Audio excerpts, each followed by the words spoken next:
Good morning mga palangga. Welcome sa kusina ni Inday. So, ayan for today. Yan, nakapag-isa na po ako ng pato. So, actually hindi pala siya pato. Ano yung turkey ba? Na maliit pa lang. Yung bata pang turkey na ako lang yung apoy. So, ayan. So, nagigisa po tayo ngayon. Nagisa lang po ako ng luya, bawang at saka sibuyas. Tapos na marinade ko na to before ko siya So, minarinade ko siya ng 24 hours. Lagay na siya sa ref. So, ayan, nagsisirit. Baba ko nga muna tong. Ayan po. So, ayan, nag-ano tayo ngayon. Sirit-sirit na siya. Dahan-dahan lang tayo kasi susunog. Ayan. So, hayaan muna natin yan dyan. Iwanan muna natin, guys. Hayaan natin mag-simmer, mag-simmer. Pakatasin muna natin yung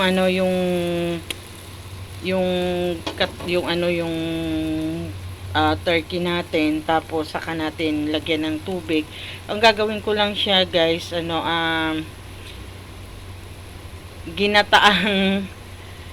ginataang pabo. So, yun, lalagyan. Adobo sa gata ang gagawin ko dyan. And then, yun lang, simple lang. Lalagyan lang natin ng patatas. Kailan parang wala yata akong patatas. So, yun muna, guys. Iiwanan natin for a while. Hayaan natin, inin lang natin yung ating apoy. Iinin lang. So, hayaan na natin muna yan, magkatas siya. Then, balikan po natin. So guys, welcome sa kusina ni Inday once again. Ito yung paandar natin ngayon ay adobong ginataang pabo. Iwanan po muna natin yan. Balikan na lang natin pag kumatas na siya. So ingredients po na ang pinang-marinate ko pa diyan ay ang pinang-marinate natin diyan ay paminta, asin, ano pa ba? 5 spice, konting asukal. Yung ganun lang siya. Parang manuot lang dun sa loob ng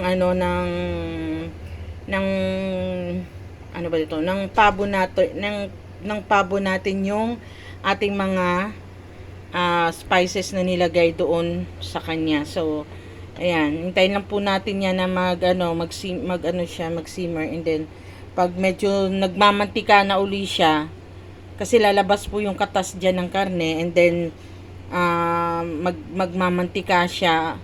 Pag nagmantika na po, yun, saka na natin ilagay yung ating tubig na pampalambot. So guys, balik po ako for a while. So mga palangga, balikan natin kasi naaamoy ko na siya. Nilagyan ko pala ito ng tanglad. Yan, kaya ayan na po, yung sinasabi ko kanina sa inyo, magtutubig yan, magkakatas siya. Oops, teka, wait lang. Ayan po, nagkakatas na siya. Hintayin lang natin na ma-absorb ng karne. Tapos parang nagmamantika. Pag sumisirit na, saka na po natin ilagyan ng tubig para palambutin. Ayan. So, ayan, may tanglad po tayo nilagay. Lalagyan kasi natin ng gata to. Yung mamaya lalagyan din natin ng lemon.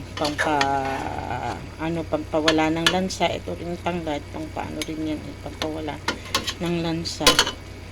Tapos, pag medyo okay na, medyo malambot na, saka po natin ilalagay yung gata. So, for now, iwanan muna natin ulit kasi hindi pa po siya nagmamantika. Hindi pa siya ginigisa sa sarili niyang mantika. So, balikan natin yan, guys, after. So, mga palangga, ayan, naririnig na natin, nagsisisero na siya. Ibig sabihin, nagmantika na po yan, ayan. Ayan, oo. Wala na siya. Hanggang.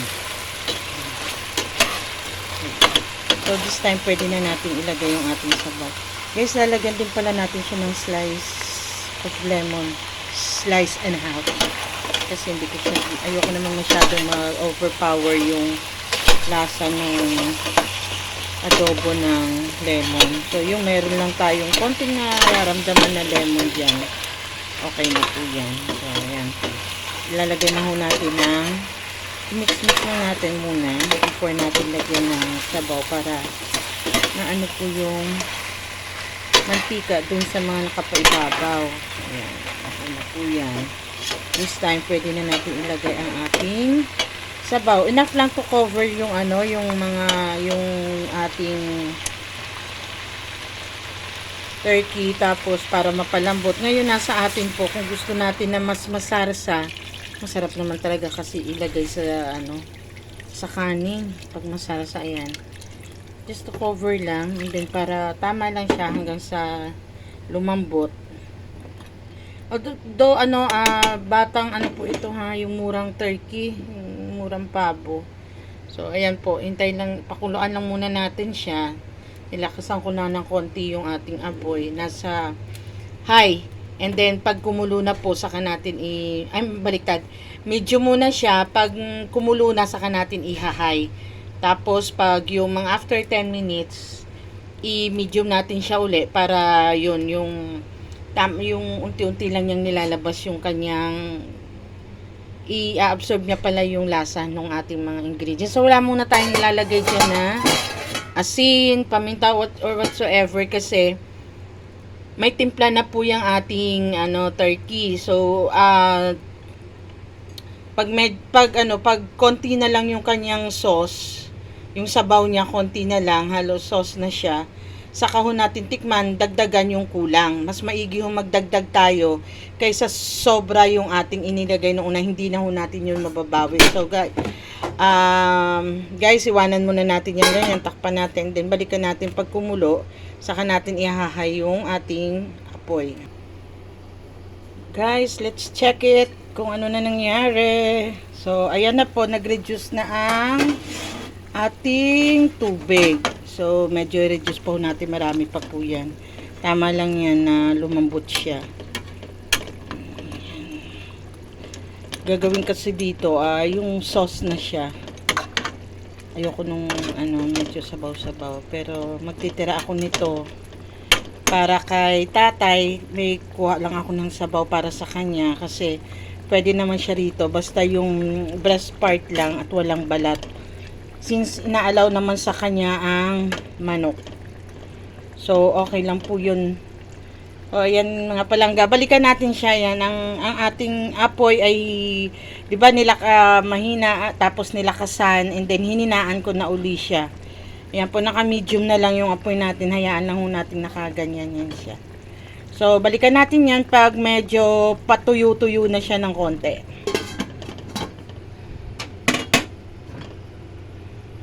So guys, mga palangga, check kung ano na po nangyari. Ayan, nag-reduce na ho ng gusto yung ating tubig na nilagay kanina. Ayan. Guys, tama na to. Ilalagay ko na yung aking gata. Kasi masarap yung tuyo talaga. Kaya lang kailangan ko po yan dahil para si tatay may isabaw doon sa kanya, may isabaw ako doon sa kanya, ni tatay, kanin.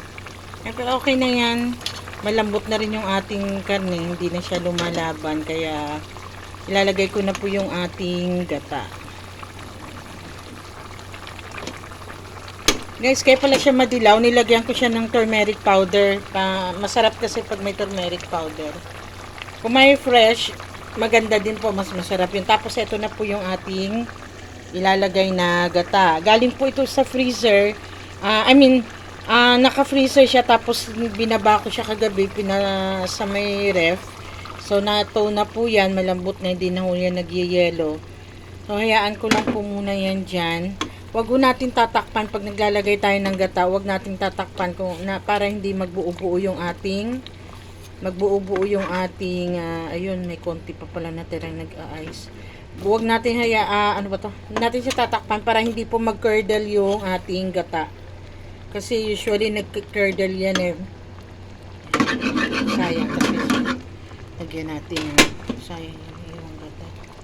Yan, ganyan lang po siya. Iwanan lang natin saglit na yan. Hayaan muna natin siyang kumulo. Tapos mamaya na ho natin yan tatakpan para ma-absorb niya yung lasa ng gata. So guys, nakikita na natin yung gata natin. After 5 minutes, ayan, okay na siya. Pwede na ho natin yung takpan. Hindi na ho magka-curdle yan. Okay na po siya. Takpan natin hanggang sa mag-reduce ng konti yung sabaw.